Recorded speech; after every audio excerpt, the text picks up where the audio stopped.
Hello, everybody. Welcome to another episode of Find Your Model Health, the official podcast for those looking to optimize their long term health and weight goals, but more importantly, understand how their body really works. I am your host. I'm Shemaine Linney. I'm nutritional therapist, integrative health practitioner, certified iridologist, and fitness specialist. I'm very happy to have you back with me for another piece of your day. There's lots and lots of podcasts out there, and myself and my guests really appreciate that you choose us to listen to. So we have another great guest on today. But before we go on, as always, I got to remind you that the information in these episodes should not be taken as medical advice.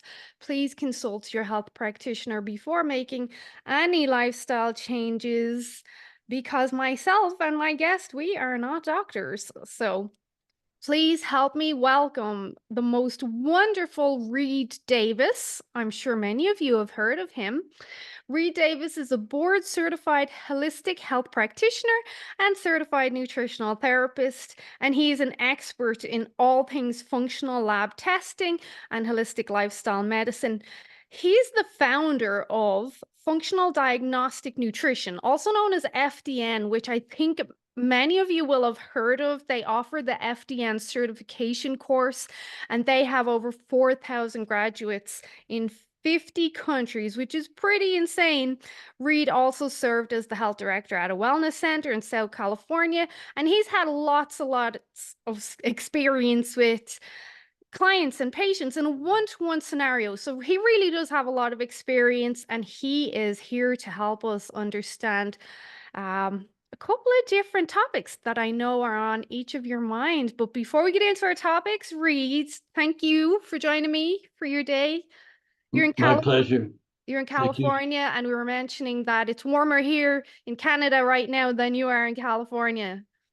Yeah, I guess you're having a heat wave up there, and it's normal for us to be, about 29, 30, 31 degrees Celsius, like all summer. Well, It's just always like that.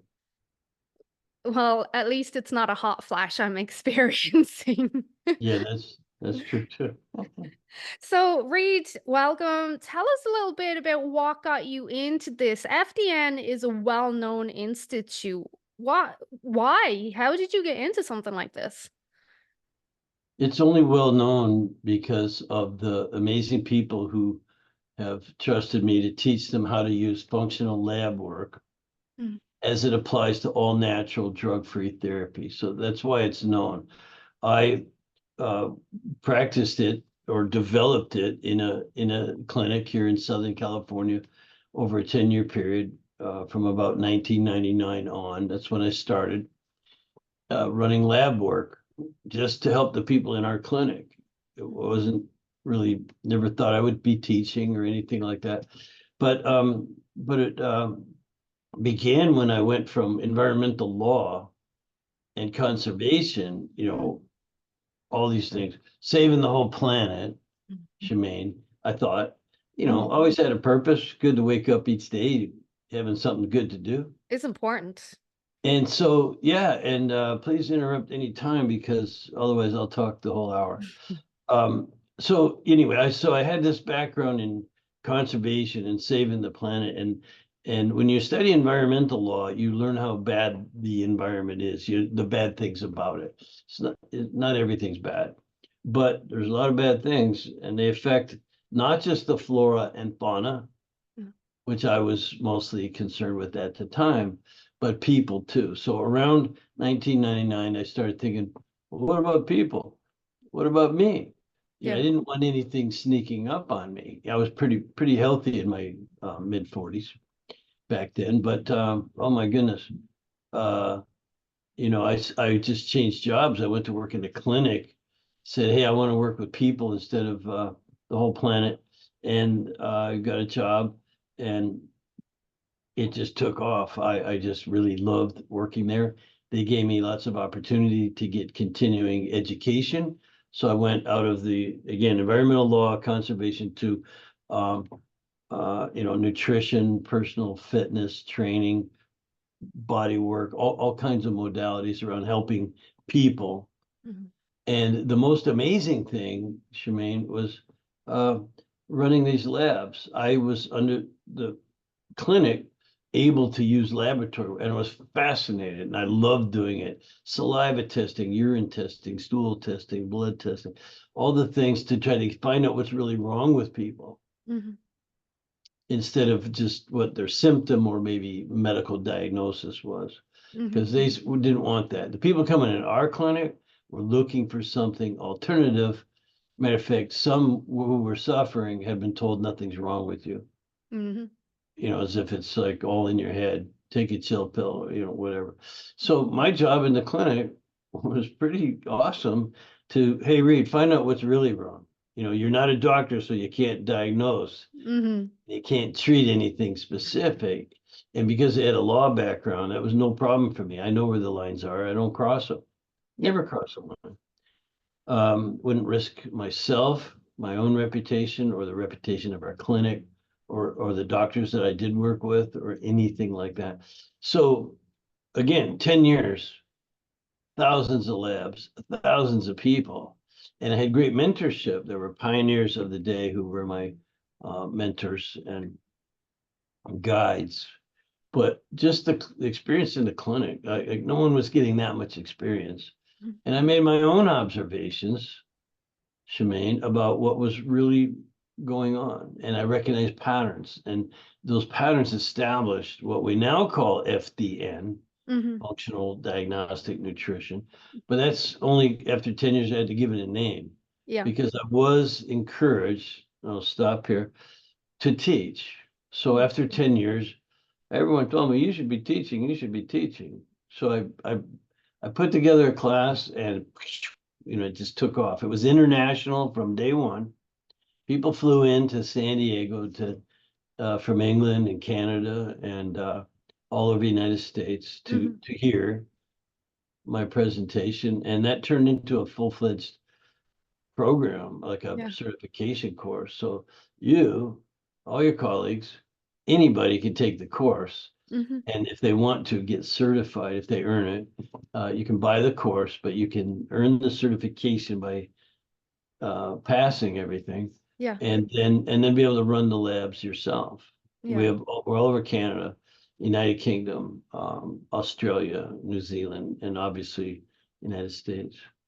That's a great story. And I like that it was from your experience. You weren't just jumping in with no kind of head about you, but also you went from saving the planet to saving one person at a time. So, and I really, Yeah, yeah, that's a good way to put it. From planet to people, and I had, as you are imagining, a lot to learn, Mm, but nothing to unlearn. yeah. Well, there's And still, that's important. The sort of blank slate and discovery was really and the opportunity I had was amazing. mm, there's still so much to learn. And even the unlearning aspect is not a case of unlearning as more so it is accepting maybe that wasn't the right approach or I was incorrect here and learning from that understanding. Well, people had been to their physicians more than once, sometimes 6 or 8 or 10 different practitioners of some sort, whether they be licensed clinicians or wacky people, who knows? But they'd been to a lot of trial and error, I call it. I recognize it immediately. Wow, everybody's stuck. Now I Mhm. ride motorcycles, so I go out in the hills of Southern California and out in the desert, not today because it was 129 degrees Fahrenheit, Mm. just an hour from me on the other side of the mountains. And oh my God, so I don't ride in the wintertime or summertime out there, but I ride a lot and I would always be thinking about the people in the clinic. Just, you get out there and it's just what you do. So, so I was wondering, well, why are they putting their health in someone else's hands? Many, again, they've been told nothing's wrong with you, Yeah. but they had a lot of complaints. Well, something's got to be wrong. And I thought about that all the time. And I said, you know what? I'm going to be the last person they need to see. Mhm. And how naive is that, right? But Not again, naive, not not knowing naive. so much, but but having a desire, it was a good study, right? I can study really complex things and break it down. That's kind of part of what I do. But talking to getting that face to face, as you mentioned, with Mrs. Smith and Mr. Jones in the office, really was crucial to what FDN is now today. Mm. I have a Ninja 250. You have a what? I have a Ninja 250, so I Oh ride my as well. goodness. Well, Yeah. good for you. You're a writer. I But have two Harley, big hogs, big bikes. I'm more of a sport bike girl. But Yeah, I um imagine. I'm sure because you're originally from Canada, I Yep. don't know if you remember what the system is like here in regards to health. Not amazing, let's put it like that. A lot of people, when they come to me, of course, they've seen everyone else, they've been to their doctor. My doctor says my labs are fine. There's nothing wrong with me. I'm just getting old, the Yeah. usual. And I will always say to them, look, regardless of testing or anything like that, you know your body better than anybody else. Especially women, we're very in tune. We know if something's up, if something's not feeling right, if something's off. Yes, you do. Um, but time and time again, people are getting turned away. No, there's nothing wrong with you. There's nothing wrong with you. We could debate on why that is. Is it because of big pharma, time constraints, not enough doctors, not enough education for the doctors, whatever it is? It still leaves people in this hole of hopelessness where they're like, nobody can help me. And I'm always like, I know you're hopeless right now, but there's so much more you can do. Just because you think you've done everything does not mean you've done everything. Oh, yeah. So absolutely, that's right. But it isn't, um, what was missing originally, and if you want to give me credit for creating something, Mm. it would be the investigative system and methodology that I Mhm. recognized over long period of time, having done thousands of labs with thousands of people. So what I realized, even back then and now especially, is that people coming in that caught in that cycle of trial and error, Mhm. they kind of have their ladder on the wrong wall. They're going to medical, which is symptom based and uh, you know relief care and treatment of disease and that sort of disease model. Mhm. Well, that's not the right wall to have your ladder on. Mhm. You want to go up the health building wall. I just want to get healthier. I don't want to take a pill or get surgery, chop the parts out. You Mhm. don't have extra parts. So you want to build health. You want to repair and restore and rebuild when possible. So both walls are possibilities. Mhm. But the people who came in who had been told nothing's wrong with you and here's your pills or go try something, diet and exercise. They were really desperate actually, but they just had their ladder on the wrong wall. And the Mhm. wall didn't exist. There was no real step-by-step process at the time that I knew of. And that's what I developed. So that's what I more or less recognized. It Mhm. was kind of revealed over time, you know, with the volume of work I did. And that was my other claim to fame, if you will, is that no one ran that much lab work. I had a director of a laboratory once call me, Mhm. say, "Who the hell are you?" What do you mean? He goes, how do you run all this lab work? Where are you getting all this lab? You're, and I said, I don't know what you mean. I just like doing it. And I just ask everybody if they'll run some tests if they want to get to the underlying cause. If you want to Mhm. get to the underlying cause, Mrs. Smith, here's some labs that might help Mhm. Yeah. running these labs. And, and he said, well, you run more labs, Reed, than any five doctors we know. Because Like, a matter doctors of fact, don't our do best everything. five doctors, you're doing more than them combined. Mhm. And I just said, well, I don't know. I like it. That's what I do. And, I'm out lecturing and recruiting for our clinic, Mhm. just for that one clinic in Southern California. And so he said, whatever you're doing, you should be teaching. And so it's the volume and that's what gave me the ability to recognize patterns and to create some steps um, of investigation. And I've codified it and it's in a course and anyone can take the course and learn how to do it. What labs is the question I usually get asked. Mm. So we'll come back to the labs at the end because I want to kind of, as I mentioned before we started recording, highlight what's the difference between the functional and the generic. So we'll come back to that at the end. Okay. Before we do, I mentioned to you that I'd love to go into your opinion on adrenal fatigue and what you believe is true and false behind that, the driving factors of adrenal. So I suppose we'll throw stress in there as well. A lot of my clients, even followers, I think most people think they have some sort of adrenal issue or they're dealing with fatigue. Yeah, sure. In the beginning, the answer would be that adrenal fatigue is not a real diagnosis, but a construct. Mm. And it's a very useful construct because you realize that the adrenals, which little organs sit on top of your kidneys, and they are responsible for the production of cortisol and DHEA and aldosterone and things that help regulate your body. Mhm. And so when you are under stress, and they're called the stress hormones, you will produce those things. And sometimes the production, especially of cortisol, was high. That's your stress hormone. It goes low. Why? Oh, adrenal fatigue. That's just a construct. It's not a medical diagnosis, not really. There is such a thing as adrenal insufficiency, and there's, autoimmune adrenal. There's things that could be medical, but in the common parlance of natural medicine, adrenal fatigue is an excellent construct. Because why? Well, because you're out of balance. That's obvious. You can measure the hormones, the adrenal hormones, cortisol and DHEA especially, see that they're out of balance.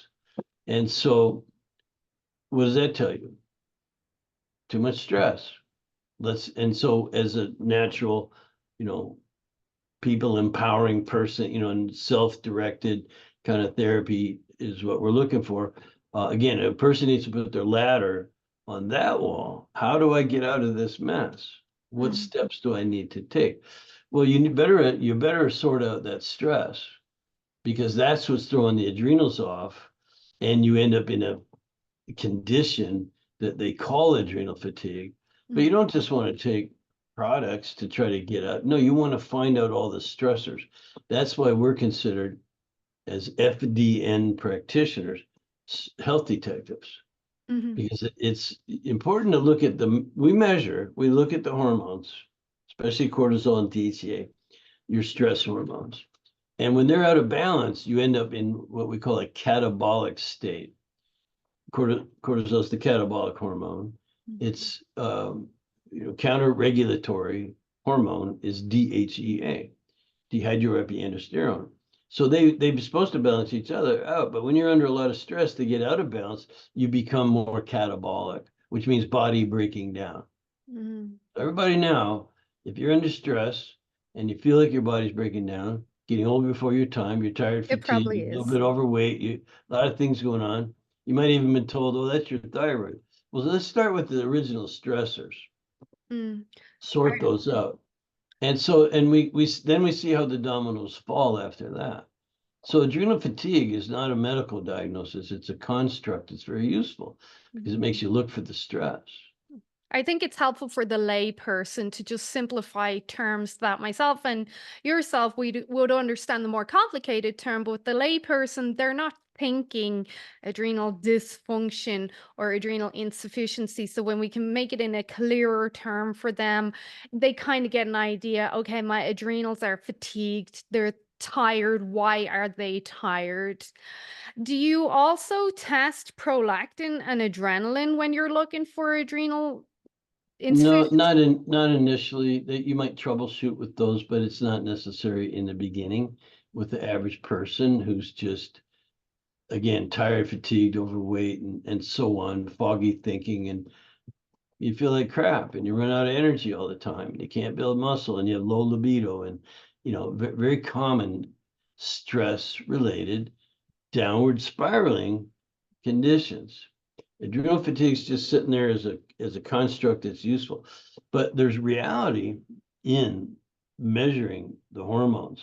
Mhm. Right when you're out of balance, catabolic, anabolic, and you're more catabolic, the next thing to go is going to be your sex hormones Mhm. because they are derived from DHEA for sure. And so you find you've got, oh, now you've got that low libido, or your periods are off, your menses is different. You have heavy bleeding, no bleeding. You got all the things around that, infertility, and early menopause. And so let's say, so it's catabolic, anabolic, stress of all forms, mental, emotional, psychospiritual. You have your physical stress, like aches and pains, and you have your chemical stressors. So you have all this stress in the whole planet world. Remember, I started with environment, so I know what Yeah. that's like. And then all the other stressors on top of it. You get out of balance, then the sex hormones go. Mhm. Well, I'll add in for our listeners that also will include chronic underlying infections. If you have systemic yeast, if you're not sleeping, that's going to be stress. Right now, the heat wave in Canada, for a lot of people, that's going to stress your body and you start to see fluid retention happen. Like the stress can come from anywhere, not just the kind of woo woo emotional that we perceive as stress. Which leads me to the next question for you. How does the brain and the body differentiate when they are exposed to stress? Like, how do they perceive stress and express stress responses differently? The problem is it doesn't really differentiate between mental, emotional stress. Mhm. If your boss yells at you, that's stressful, you feel bad, and your body would respond with a stress response. You go into fight, flight, and Mhm. you get out of balance in the ways that we just discussed. But a punch in the face would do the same thing, and so would an assault of chemical. And like my problem is very well used body. I've done so much with the sports and the motorcycles and things of damage. I've had neck, both shoulders, both knees, low back, mid back, and I could mention other things. I mean, lots of injuries. The Oh. body responds the same as the mental emotional stress. Psychospiritual stress is what I would call it. So that's a woo-woo name, but Mhm. but it's basically not having a purpose in life. Waking up and not having a purpose is very stressful. You going about and it's just a pressure that's there. And your question was, how does this body respond differently? Not that differently. You're going to get out of balance, catabolic. Your sex hormones are going to go down. The next domino to fall is going to be your immune system, which affects digestion, which affects detoxification, which affects, and so I could show you with the lab work the dominoes and how they fall. Mhm. But the answer to your question is that it's not that different of a response between you get mental, emotionally upset, spouse, children, money, jobs, driving, the prime minister, whatever it is, you get stressed out. I'm joking, folks. Inflation, cost of Yeah, food, yeah, all that. it like And never so, ends. no, I just can't help it. Sometimes as a former Canadian, Mhm. I was amazed. And but uh, there's stress of all forms, and it upsets the apple cart. Instead of adrenal fatigue, the name we use is HPA axis dysfunction. That's the hypothalamus and pituitary in the brain, which are receiving and sending signals to organs, including the adrenals Mhm. and the ovaries and the thyroid. And there's so you have this HP up in the brain, and it's stimulated uh, by various stressors Mhm. and some good things, and it responds appropriately. So that when you know the science behind adrenal fatigue is really hypothalamus pituitary adrenal dysfunction, and you have to know the pathways and how hormones are made and things like that. But it's very fascinating Mhm. anatomy and physiology and biochemistry. There's an answer for everything. Do you believe that stress would be the main driving factor behind most issues, diseases, and illnesses now? Again, stress coming from all different areas. Like it starts with stress, and then how that presents in each individual person is going to be different. Some people will have adrenal, some people will have thyroid dysfunction, some people will have whatever. I mean, the list goes on and on. And Yeah, it we goes could on and argue. on. Yeah, absolutely. So I read an article in 2001 that made me become a stress expert, and it was the stress, and the article said, and it was in our waiting room in our clinic. Like, oh, what's this? I'd already worked there 2 years, but I'd been investigating, but hadn't really put everything together. Mhm, And even back then, stress was responsible for 80% of all doctor's visits. mhm. In 2001 was 20 some years later, and it's no different. Matter of fact, it's worse Oh yeah. because the downward spiral that begins with stress is very predictable, as I could show you with all the lab work that we do. But it's also, for the most part, reversible. That's the beauty of it. You know, if you don't have inborn errors in metabolism or missing body parts or bad accidents that have really damaged something, there's things that are tough to reverse, and a lot of them border on medical. Mhm. And this is where, when the downward spiral that I just identified, when it's really short, contracted downward spiral, the observations I might make, or my graduates make, they're hard to capitalize on because healing takes time. Oh yeah. Healing takes time. To find a person for everyone, just to give you some reassurance, to find someone nowadays that has zero stress in their life, you're going to be hard pressed to find. Like they're very few and far Hmm. between. Even Sherpas in the Himalayas, they're exposed to environmental toxins. Like our seas are polluted, as we know. The animals are exposed to toxins. And so stress is a part of life now. But it's unavoidable. No matter how many detoxes or chelation therapies you do, it is unavoidable. So I'd love your opinion on something that just popped into my head as you were talking in regards to, and we'll just go with the term adrenal fatigue because it's easier for everyone. Sure. Okay, so someone leads a very high stress life, and we'll use the analogy of the cup. You know, your cup is overflowing, you've too much stress in there's just too much going on. So we have someone that leads a very high, stressful, busy lifestyle. They're not sleeping, they've got systemic inflammation, fluid retention, slow metabolism, just everything. And then they go on vacation for 2 or 3 weeks and the cup empties and everything starts to get better. Sleep gets better, bowel movements get better because stress is reduced and you can really just start to let go of everything. But then they come back and somehow this cup has shrunk. Now they cannot deal with as much stress as they had been holding on to before they went away. Why do you think that is? Why? And I see this a lot. People take a break from life, and when they come back, they're way more sensitive to stress. They just can't handle as much as they were able to. Do you think it's because they were just stuck in this high adrenaline state? Or why? Why?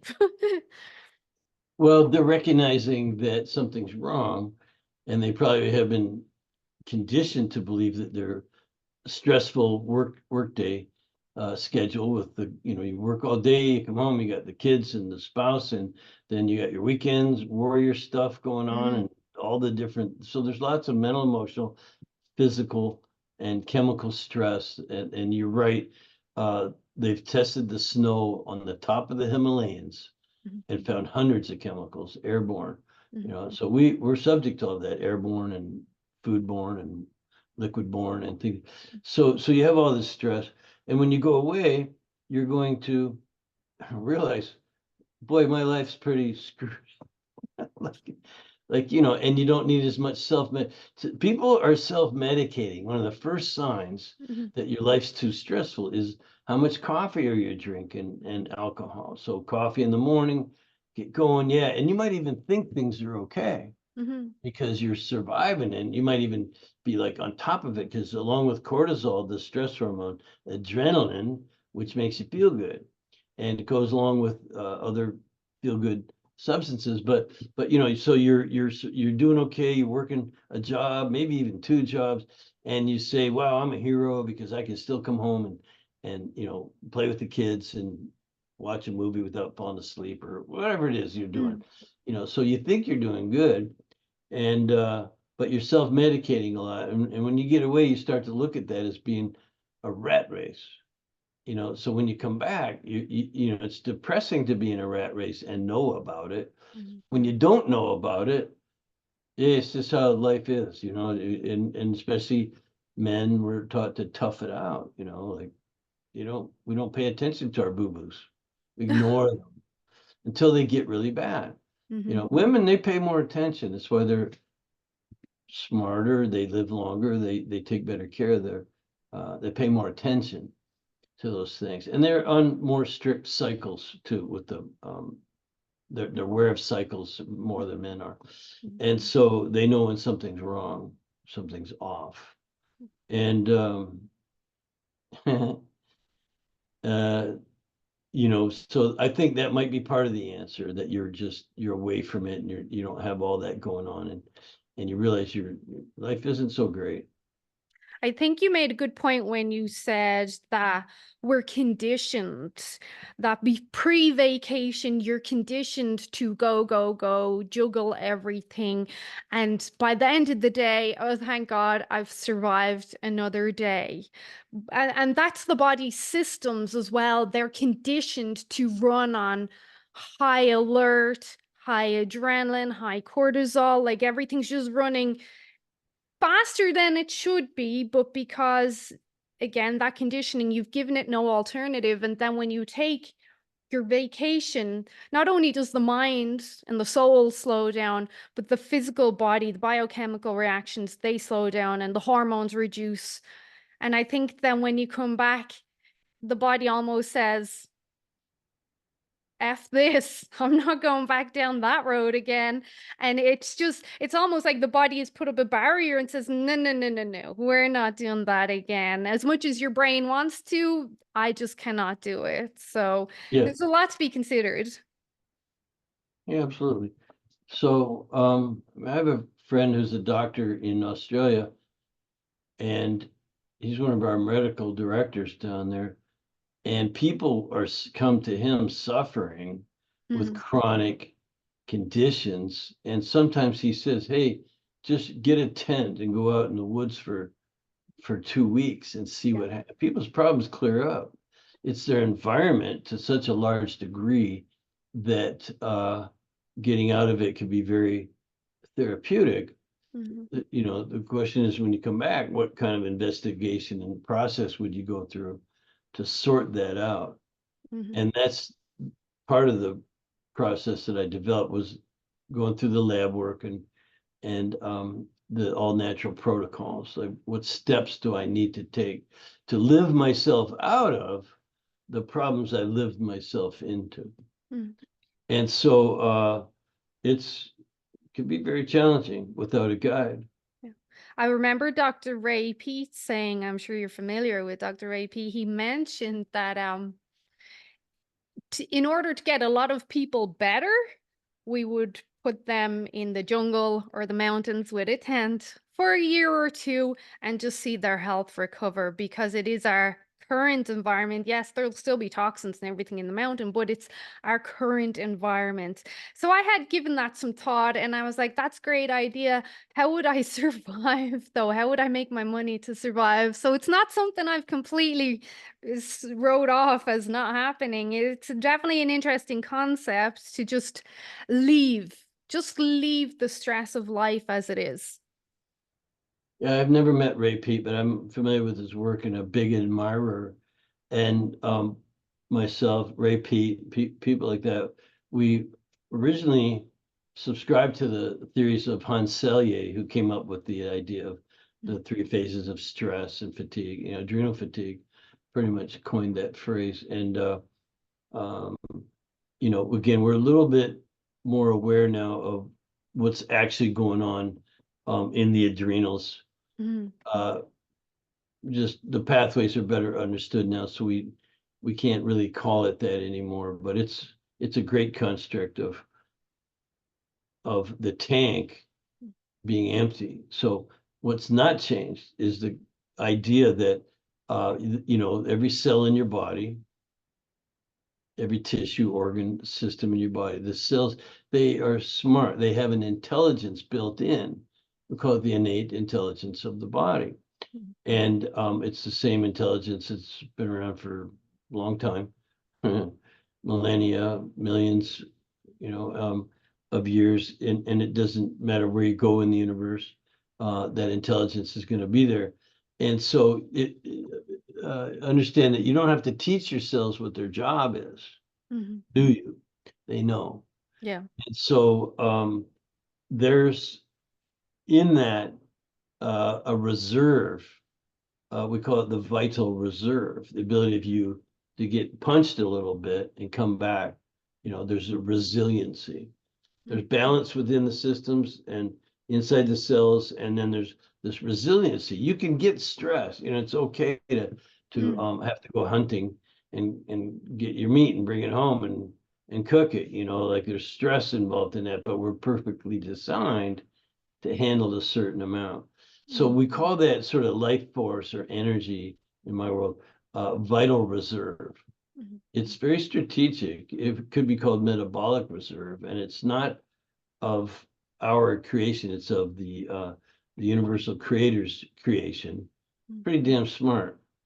And so you could consider that like a bank account that you can either be putting into or Mhm. withdrawing from. And today's life will draw from it. That vital reserve can get tanked. So adrenal fatigue is another way of saying tanked. You're tanked, man. I'm tanked. Like I'm just under too much stress. My body's breaking down Mhm. because of And the amount of stress from every different angle. Well, again, the mental, emotional, and physical and chemical, and you name it. Um, I've nothing left in the tank. That's a Nothing term left I in the use tank, a man. lot. So what would you do? Well, we have measurements to show you all the healing opportunities. The Mhm. data is very fascinating, but even without it, the test results, they're not the problem. They're the result of the problem. These Mhm. measurements, and I'm a guy who teaches a course in lab work and interpreting lab work functionally and naturally, and nutritionally and all these ways. So I teach a course in lab work, but I'm telling you, lab results, high or low, they're not the problem. They're the result of Of your what you live environment. that you. And so if you want to change those numbers, you could try taking medicine and pills and Mhm. that's treating the paper, we call it. It's Mhm. what do I need to do to where the natural outcome or consequence would be different numbers that actually look pretty healthy. Mhm. So that's how we look at vital reserve, that strategic reserve. Um, um, I'm not agnostic, so in my mind, there's no question about where that strategy came from. Yeah. But you look at that any way you want. You can get the numbers, and it will help guide you in what to do to produce different numbers.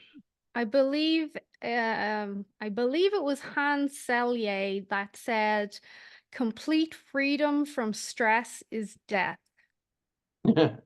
Well, because he's mentioning eustress or hormesis, where Well, stress is there's what always makes, going to be stress regardless of what you yeah, do and who you are. So until you die, you need to accept the fact that there's going to be stress.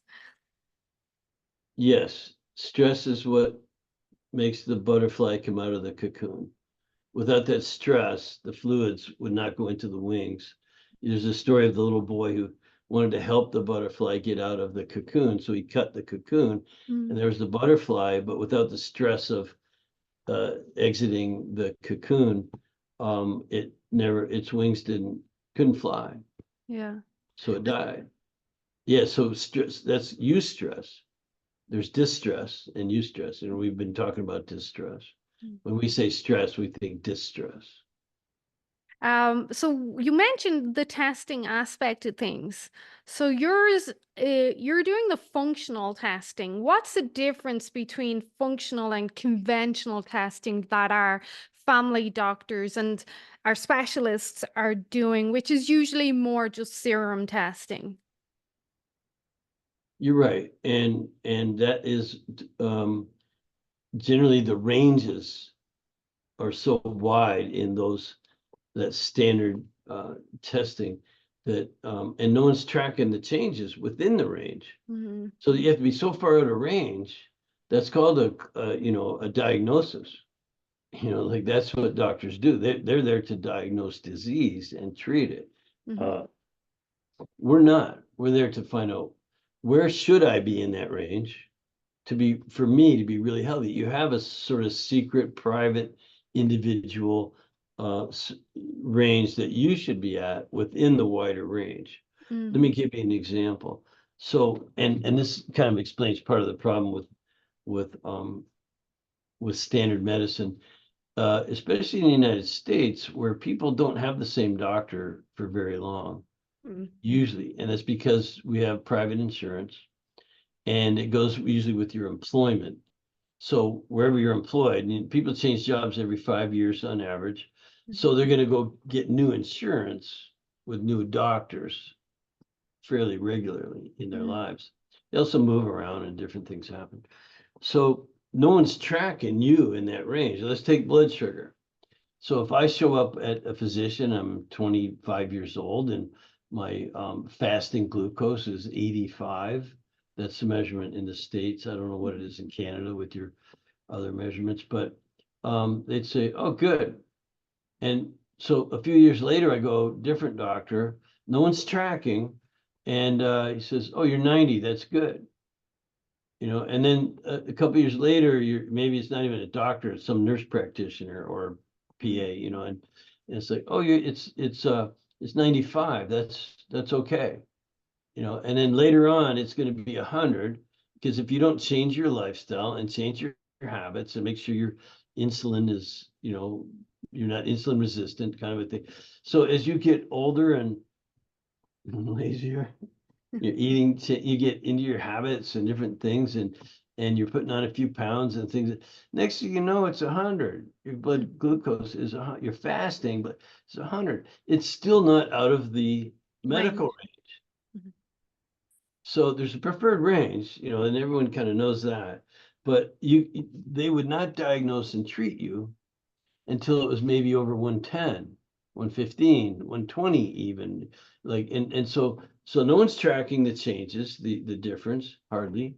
Mhm. And that's why I say this data belongs to us. We the people should be collecting our data and tracking our own numbers. And that's what I have trained an army of people to do. And so, but the idea of things being the standard range and the functional range is much narrower and it's individualized, Mhm. to a person. And so that's requires getting the data, tracking it, and knowing what your best range is. And you would know because you'd be healthy and have lots of energy and clear thinking and sense of well-being. Happy, you're pretty joyful, happy, and you're satiated by your meals. You're not hungry all the time or craving anything sweet or even other cravings. The savory, salty. That's my favorite thing. But Mhm. but uh, so we would know from other indicators So on top of the functional measurements. I'm sorry to interrupt. So functional ranges are tighter. They're shorter and more geared towards what optimal health should be in a specific range. For example, thyroid, of course, the thyroid range, a lot of people may not be aware of, was actually established based on a class of students in university and what their thyroid ranges were. And that's how the original ranges were established. It wasn't based on unhealthy people or moms under a lot of stress or with 5 kids to take care of. So the ranges, depending on where you are, I've seen Europe, they're looking for, I believe it's between 1 and 4.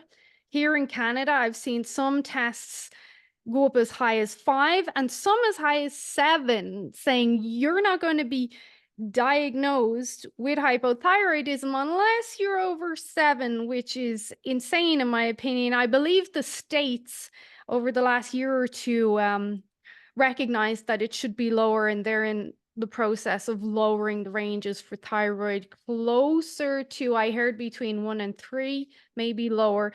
But I think when you're I talking about the TSH, right? Which is yes, yes, the main sorry. indicator. Yeah, Yeah.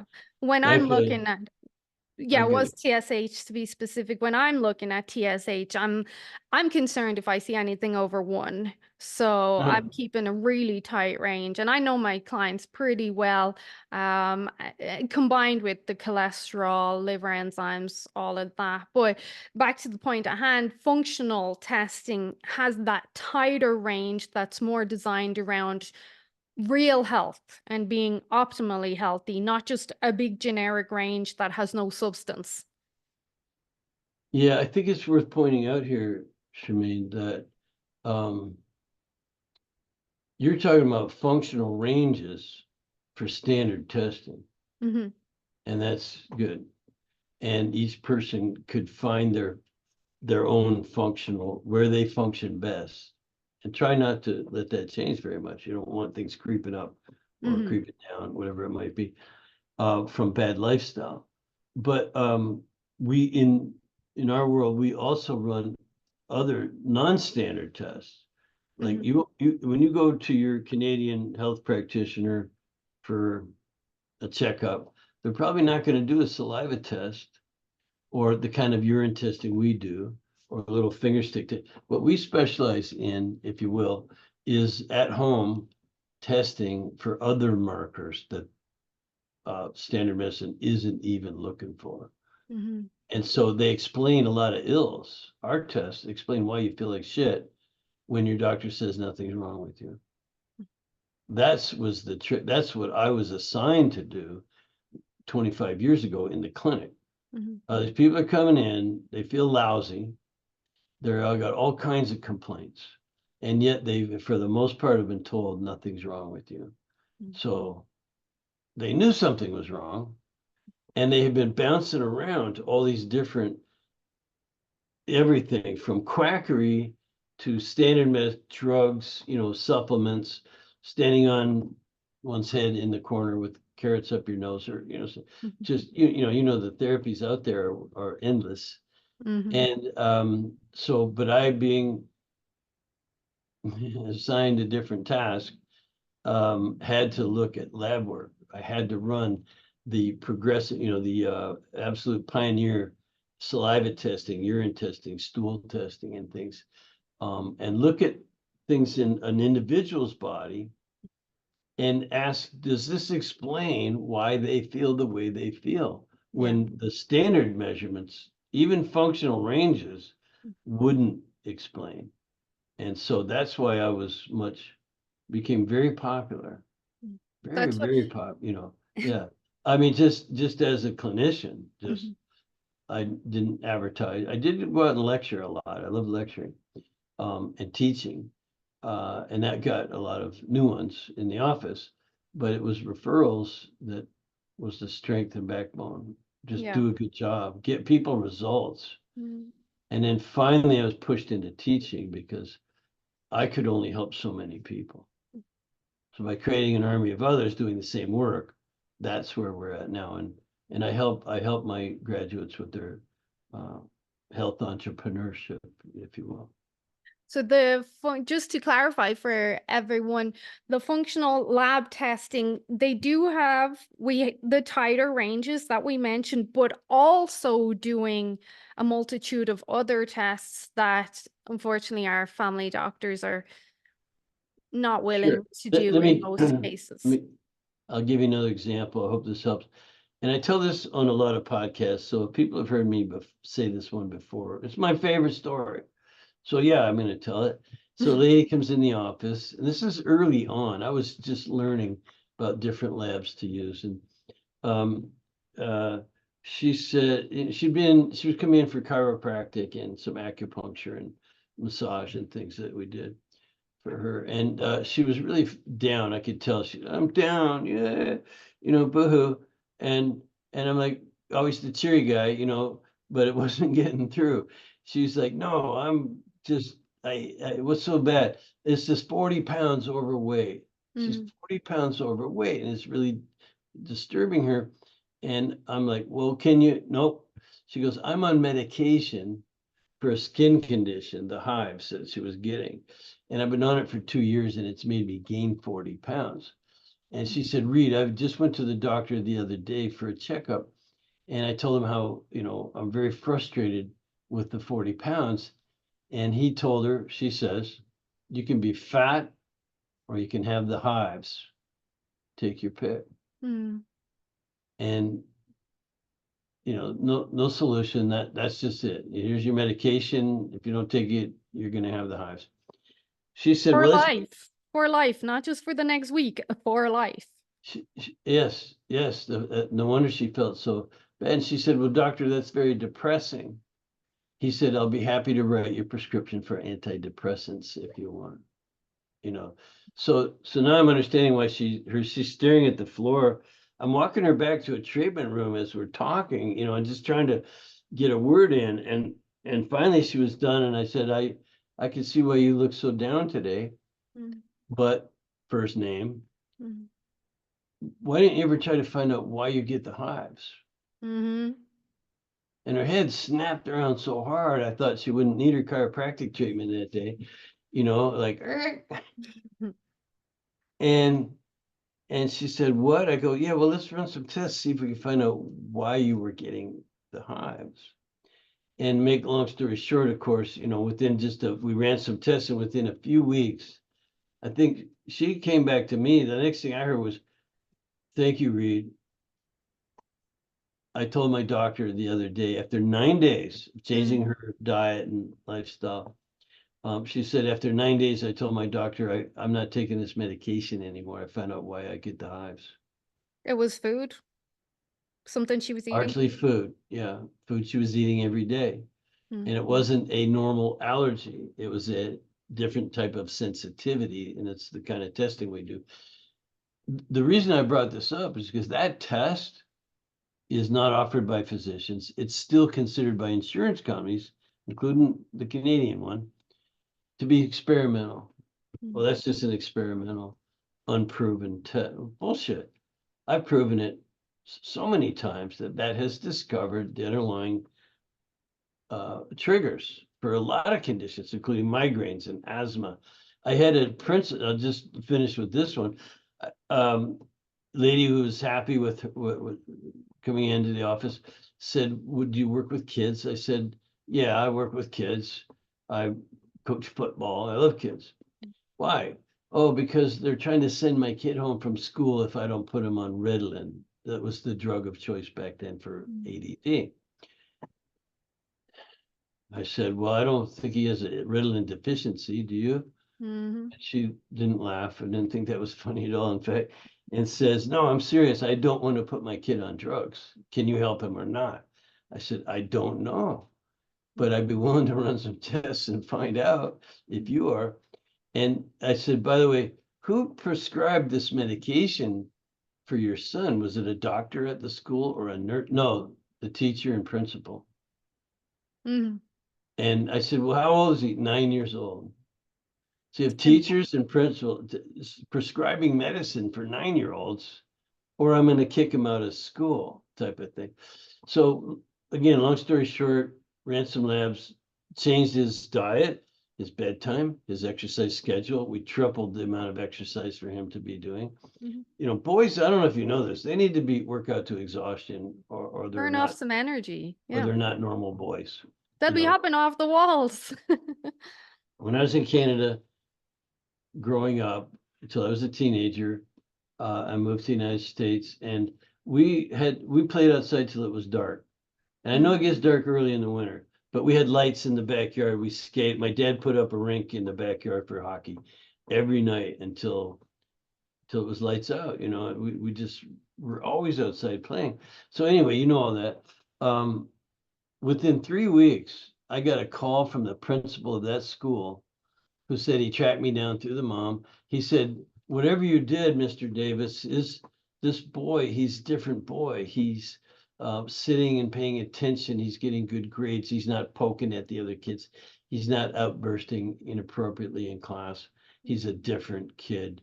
And then very disappointingly said, "What'd you put him on?"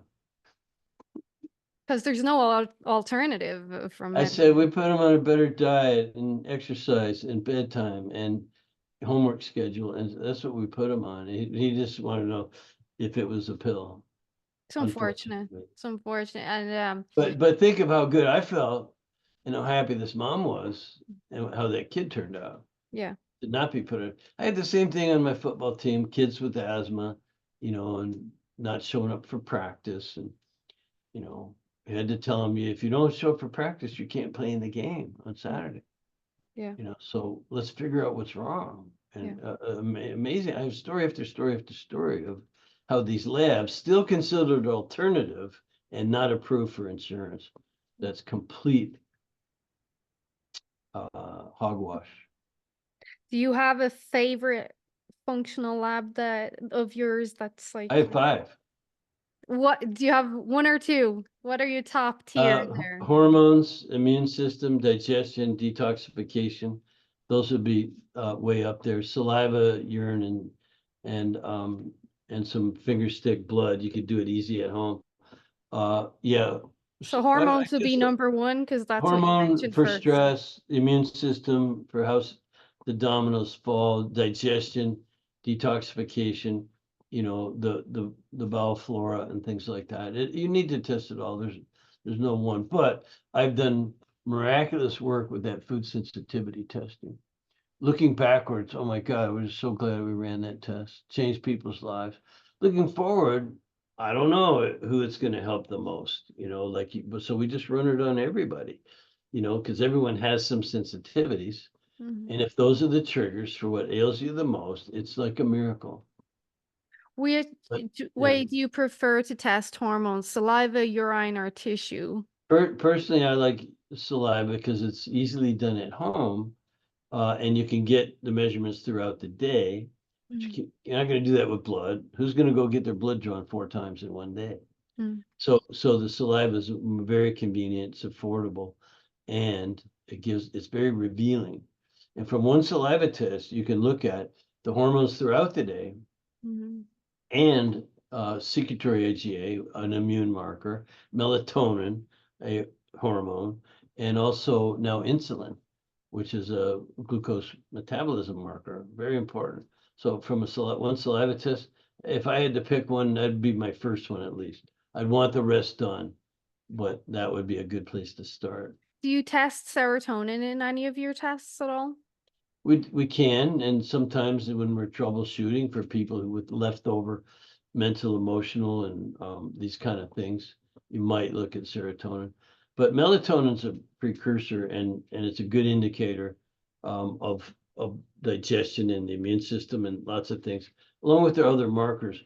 We reserve the neurotransmitter testing, like serotonin and dopamine and other things, for later if we're troubleshooting persistent cases.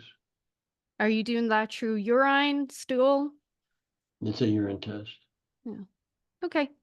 Well, this has been fascinating, as you may have caught my intent on listening to every word you had. I think there's a course that you're going to want to take. Ugh, well, I had been looking at it, but there's only so much time in a day and only so much of me to go around. So, I will be looking at it again for sure. I do offer at-home lab testing myself, but I don't believe they're the ones that you offer. Regardless, That's fantastic. Good for you. thank you for this awesome conversation. Like, I really was listening intently, and I know people will have heard of you before and the functional certification. So, where can we follow you a bit more, look a bit more at your work, and learn even about the course for those who are You're interested? wonderful. So we're at fdntraining.com/model health, named after this amazing podcast. So it's fdntraining.com/model health, MODEL health. And we'd love to have you visit there. Probably have a free gift for you, something educational and helpful. Just so everybody knows, I had no idea that you were going to create a special link just for me. So thank you for that. Well, we like to know if your people lack us or not. Oh, I'm sure a lot of people do, and they will. So thank you for your time today. It's much appreciated. I hope you have a great day. Do you have any every once in a while, I'll ask someone that I perceive to be very wise if they have any last words that they would give to someone who feels like they have no control over their own health outcomes and they feel lost. What advice would you give to someone feeling that way now?